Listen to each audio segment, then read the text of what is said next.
Hey, sixth graders, this is Lesson 3, Day 1. So in Lesson 1 and 2, we learned about ratios, and we learned about rates, and we learned about unit rates. In Lesson 3, we are going to learn about equivalent ratios. Now, just so you know, equivalent means equal in math. So you should be on page 16 in your math book right now. If you're not, pause this and get your book out.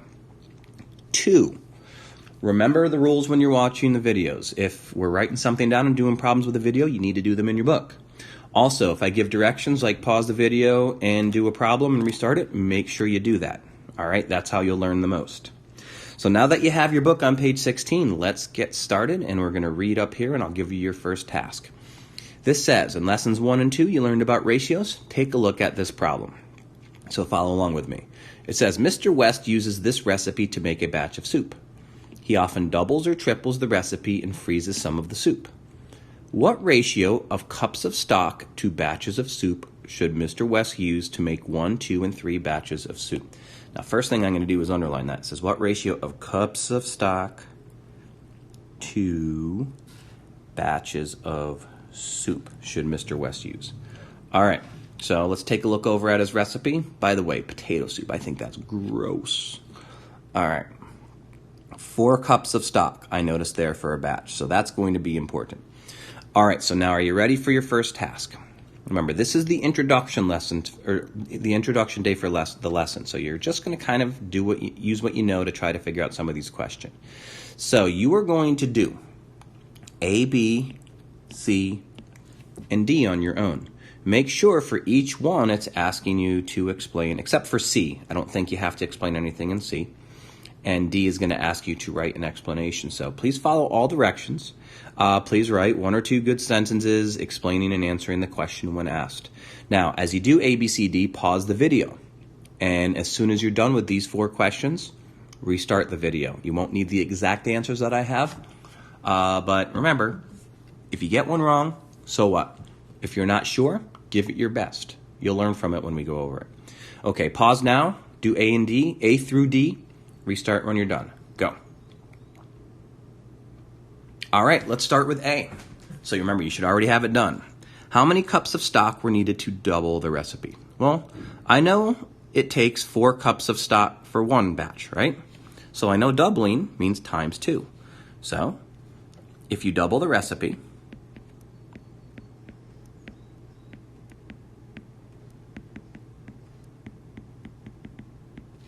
you will need 8 cups of stock. By the way, what the heck is a cup of stock? I don't even know that. I don't cook, so I have no idea. You'll need 8 cups of stock. Now remember, when it says explain, you can't just write your answer.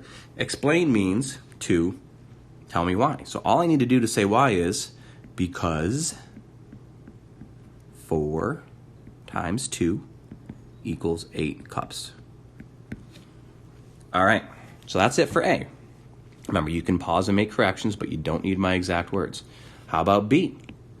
How many cups of stock are needed if you triple the recipe? Well, if you do 4 and triple means times 3, you're going to need 12 cups, right?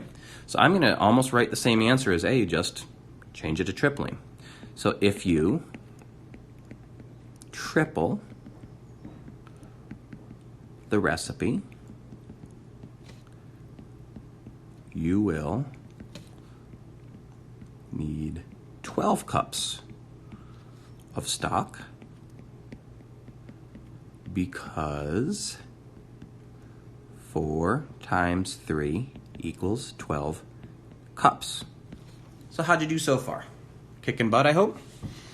All right, C says, write the ratios of cups of stock to batches of soup for 1, 2, and 3 batches of soup. Notice it doesn't need to explain, so we just need to answer the question. Now, also remember, it says, write the ratio of cups of stock to batches of soup. So we need to have cups of stock first. So remember, it took 4 cups of stock for 1 batch of soup. That was in the recipe. And then when we doubled it, it took 8 cups of stock for 2 batches of soup. And when we tripled it, it took 12 cups of stock for 3 batches of soup. So that's all we needed for C because it didn't say to explain. But for D, it says, find the related rate and unit rate for each ratio. Remember, you divide the first quantity by the second to find the related rate. And also, it says, what do you notice about all of the rates and unit rates? So it's going to want us to answer that by explaining. So I'm going to split my work area in half. The left side will be for work, the right side will be for explaining. So let's start with 4 to 1. Now 4 to 1 is my ratio, right? Now, isn't the related rate, because it already has a 1 for the second number, and to be a rate it needs to have a 1 for the second number. So it is already a rate. And remember, if the rate is 4 to 1, the unit rate is the number on top, which is 4. Okay, so let's do 8 to 2. So 8 to 2 is my ratio. Remember, you divide by the second number, the second amount, and I get 4 to 1 for my related rate. And the unit rate is 4. It's just the number on top. And for 12 to 3, this time I divide by 3 because that's the second quantity. And I get 4 to 1 again. And 4 is my unit rate. So I'm hoping you noticed that they all had the same rate and unit rate. And that's what it's going to want us to say here. It says, what did you notice about all of the rates and unit rates? So I'm just going to say the rates and unit rates were all the same. Okay, so if you had to make any corrections, pause this. I'll leave the screen here for a second so you can make some corrections, and then start it, and we're going on to page 17. Okay, so page 17, here's what we're going to do. The book, and then I'm going to clarify, are going to explain some stuff, and then you're going to reflect on this question at the bottom, and it says, how can you write equivalent ratios? So think of that question as we go over this stuff on the top. All right, you ready? Follow the pointer. It says the ratios of cups of stock to batches of soup that you wrote and use what you know are equivalent ratios. They all have the same related rate and unit rate. Each ratio of cups of stock to batches of soup has a unit rate of 4. The first quantity, cups of stock, in each ratio is 4 times the second quantity, batches of soup. So it says you can make a table to show other equivalent ratios. So this is called a ratio table, and we are going to use ratio tables a lot. So notice here, they start with the 1 batch of soup, 4 cups of stock. And also notice that the cups of stock increase by 4. 4, 8, 12, 16, 20, 24, 28. You can keep going on. And the batches of soup increase by 1. 1, 2, 3, 4, 5, 6, 7. And also notice that when you go from batches of soup to cups of stock, the number of cups of stock is 4 times the number of batches of soup. All right, so now let's continue down below. Follow the pointy dot. If you know a ratio, you can make a table with as many equivalent ratios as you want. In the problem on the previous page, the ratio that was given was a rate, 4 cups of stock to 1 batch of soup. Many problems give a ratio that is not expressed as a rate, and you're going to see that below. So this says, a caterer prepares fruit bowls for a luncheon. Each bowl has 8 grapes for every 3 strawberries. So notice that here, 8 grapes for 3 strawberries. That is our original ratio. Now also notice that to figure out, well, I'll read the next sentence and then you'll see. It says the ratio of grapes to strawberries in each fruit bowl is 8 to 3. You can write other ratios equivalent to 8 to 3 using multiplication. So here's what they mean. Since down here, we're going counting by 3s, 3, 6, 9, 12, 15, you can just use multiplication. This is 3 times 1, this is 3 times 2, this is 3 times 3. See how it gets 9?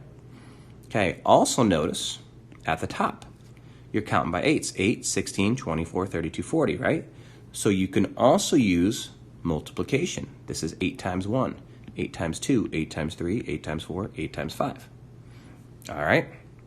Now, your reflection question says this. How can you write equivalent ratios? So I want you to think. Like, use this example to help you think. If I gave you this ratio, 8:3, how could you find an equivalent ratio 16:6 and 24:9? What can you do? So I want you to write, you're going to pause the video and write 1 or 2 sentences, maybe give an example. That's always good to give an example of how you can write equivalent ratios. As soon as you're done with your reflection, restart the video and see what I write. Go. All right, ladies and gentlemen. So here is what I'm going to write. Remember, you don't have to have the same answers as me. So when I say, it says, how can you write equivalent ratios? I'm going to answer that. You can write equivalent ratios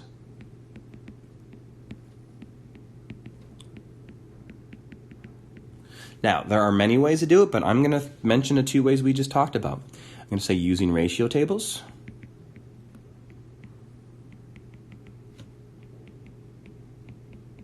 or multiplication. It just zoomed in on me.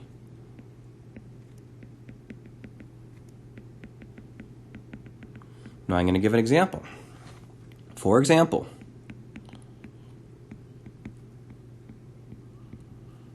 8:3 is equivalent to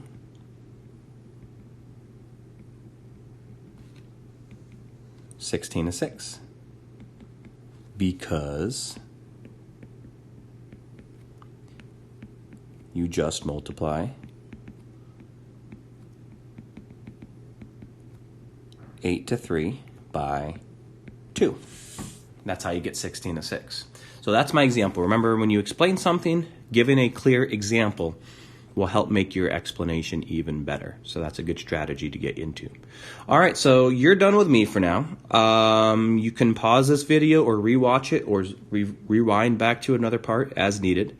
If you have any questions, please make sure you ask me, or if you're on 6 Black, please make sure you're asking Mr. Swigert. Thank you very much, ladies and gentlemen.